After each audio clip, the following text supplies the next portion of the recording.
সুপ্রিয় দর্শক মণ্ডলী, আসসালামু আলাইকুম। গ্রামীণ হাটবাজারের নতুন ভিডিওতে আপনাদেরকে জানাই স্বাগতম। আমরা এখন আছি যশোরের লতির প্রজেক্টে, লতি কচু চাষ, যেটা যশোরের লতিরাজ বলে থাকি আমরা। এখানে আপনারা লতির কালেকশনগুলো দেখতে পাচ্ছেন, খুবই দারুণ, মাশাআল্লাহ। দেখতে পাচ্ছেন আল্লাহ তাআলার নিয়ামত কত সুন্দর। তো অনেকেই আছে লতি কচু চাষ করতে চান, কিন্তু ভালো জাতের চারা পাচ্ছেন না, বা কীভাবে আপনারা চাষ করবেন এই সঠিক গাইডলাইন আপনারা পাচ্ছেন না। তো তাদের জন্য মূলত আমি এই ভিডিওটা করতেছি, যে আপনারা যদি এইভাবে যদি লতির প্রোডাকশন বাড়াতে চান, তাহলে আপনাদের প্রথমে যে কাজটি করতে হবে, আমাদের হোয়াটসঅ্যাপ, আমাদের ভিডিওর উপরে দেওয়া আছে, হোয়াটসঅ্যাপে আপনারা যোগাযোগ রাখার চেষ্টা করবেন এবং আপনার জমির ভিডিও পাঠাবেন।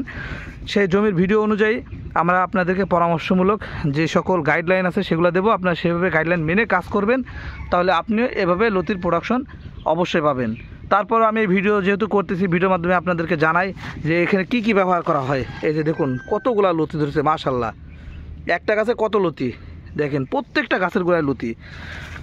তো আপনাদের প্রথমে যে কাজটি করতে হবে, আপনারা শুরুতে যখন জমিটা চাষ দেবেন, এটা ধানের জমির মতন চাষ দিয়ে জমিটা নরম করে ধান লাগানোর মতন উপযোগী করে নিয়ে তারপরে আপনারা ওখানে সার কীটনাশক ব্যবহার করবেন। বিঘাপাতি টিএসপি 15 কেজি দেবেন, ইউরিয়া, পটাশ, তারপর জিপসাম, ড্যাপ সার, এইগুলো 20 কেজি করে দেবেন, প্রতিটা 20 কেজি করে দেবেন।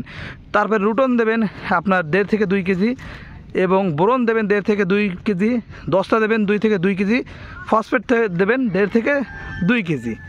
এইগুলা দিয়ে আপনি জমিতে সুন্দরভাবে ছিটাই দেবেন। ছিটাই দেওয়ার পরে তখন আপনারা আপনাদের যে কাঙ্ক্ষিত চারাটা সংগ্রহ করেন, এই যে যশোরের লতিরাজের এই চারাগুলার আপনার রোপণ করবেন। রোপণ করার পরে তারপরে হলো আপনার ওখানে সবসময় পানি রাখার চেষ্টা করবেন, কাদা কাদা মিনিমাম থাকবে, যাতে পা দিলে পা ডেবে যায়, এরকম রাখবেন। রাখার পরে আপনারা কন্টিনিউ সবসময় যত্ন নেবেন, গাছের যাতে কোনো রকম কোনো সমস্যা না হয়, বা এরকম গাছের পাতায় কোনো পোকা যেন না লাগে, এইগুলো দেখবেন, চেক দেবেন সবসময়।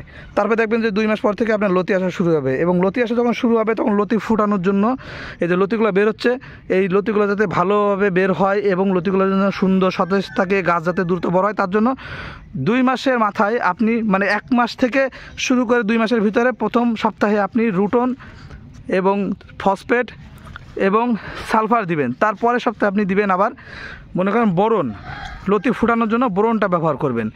এটা তখন বিঘাতে 1 কেজি করে আপনি যে কোনো ইউরিয়া বা যে কোনো সারের সাথে আপনি বোরনটা দেবেন।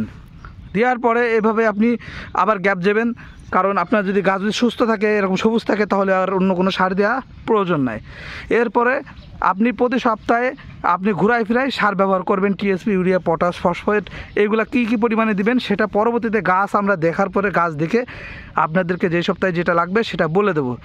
তো এভাবে যদি গাইডলাইন মেনে যদি আপনারা কাজ করেন, তাহলে অবশ্যই আপনারাও এভাবে এরকম লতি ফলাইতে পারবেন।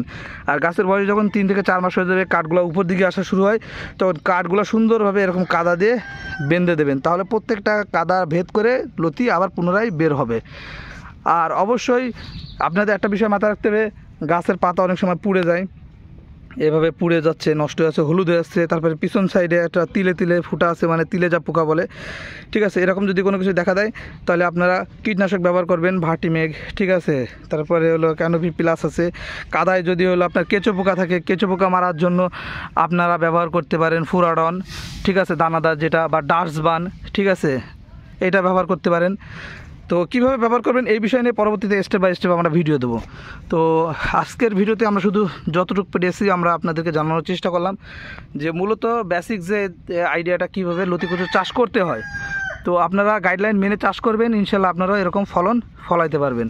তো যেহেতু আমরা প্রতিনিয়ত আপনাদেরকে পরামর্শমূলক ভিডিও কচু চাষ বিষয় নিয়ে আমরা আলোচনা করব বা আপলোড করব আমাদের চ্যানেলে, এই জন্য আমাদের চ্যানেলে সবসময় আপনারা যুক্ত থাকবেন আপনাদেরই উপকারের জন্য। তো এই ছিল আমাদের আজকের মতন ভিডিওটা যদি আপনাদের কোনো উপকারে আসে, ভালো লাগে, তাহলে অবশ্যই একটা কমেন্ট করবেন, আর চ্যানেলটি সাবস্ক্রাইব করে আমাদের সাথেই থাকবেন। সবাই ভালো থাকবেন, সুস্থ থাকবেন। আজকের মতো বিদায় নিচ্ছি, খোদা হাফেজ।